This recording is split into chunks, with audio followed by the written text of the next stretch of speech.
I'm Nikki, I'm 20 years old and I live in Aberdeen with my partner Dale and my son Kai.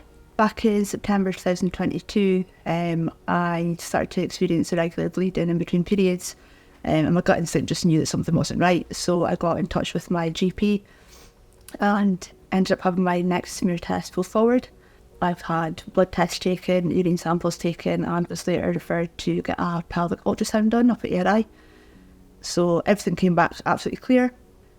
So in December 2022, I had another GP appointment, and that was the appointment where she told me that she could see a mass on the cervix. I was sitting in work at the time and my phone rang. So I answered it, and it was one of the consultants from ARI phoning to say that she had the MRI results and that it was a cancer diagnosis. I remember just everything just went black. I just felt numb. I didn't know what to do, what to think. But at that point, I was so lucky that there was one of the girls from my work that was there, and she just kind of scooped me up, threw me into a meeting room, and just did everything she could to calm me down, support me, and just to be there. I remember one of the main things after receiving a diagnosis was knowing what to say to my son, who was 6 at the time, Kai. My partner and I had sat him down and explained that Mummy was going to be going into hospital to get medicine for her tummy.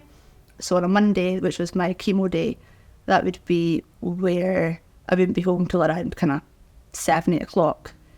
So I remember kind of sitting there feeling nervous. I didn't know how he was going to react, kind of what questions he was going to have. And to my complete surprise, he just turned around and said, "Oh, well, we could make it fun for me. Why don't you take a gift home and a present home on the Monday after your hospital?"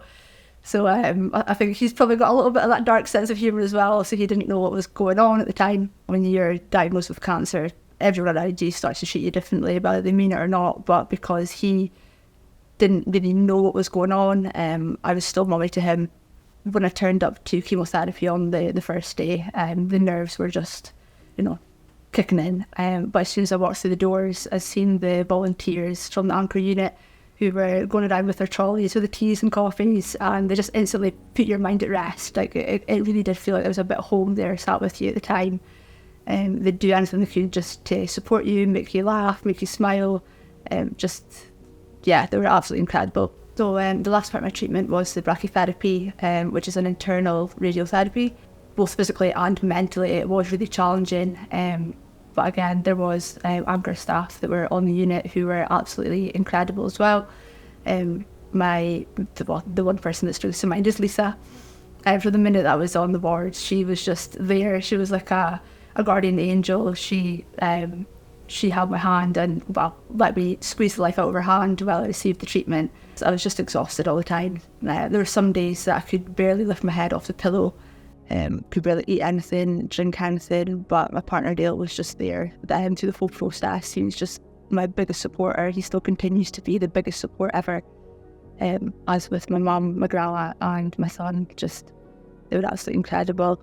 The radiotherapy did put me into early menopause, so that in itself was quite a big challenge. I didn't really know what to expect. As I was getting my bags packed, kind of rushing around the house to get ready for brachytherapy treatment, that my partner Dale had shouted through, "Oh Nikki, your phone's ringing."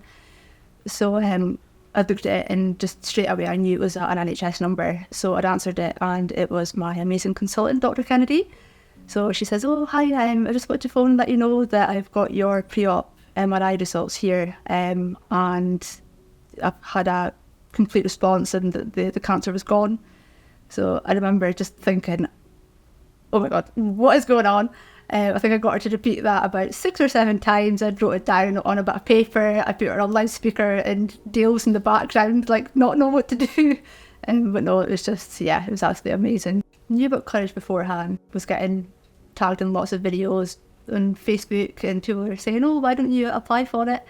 So it was one Saturday night, and I was sat with my glass of wine, and I thought, "Oh, just do it. It's completely out of your comfort zone, but what have you got to lose?" Didn't actually think I'd get in, but I'm so grateful that I am, and that I've got the opportunity to stand on the stage with the other 23 amazing, incredible, strong women who have also unfortunately faced a cancer diagnosis.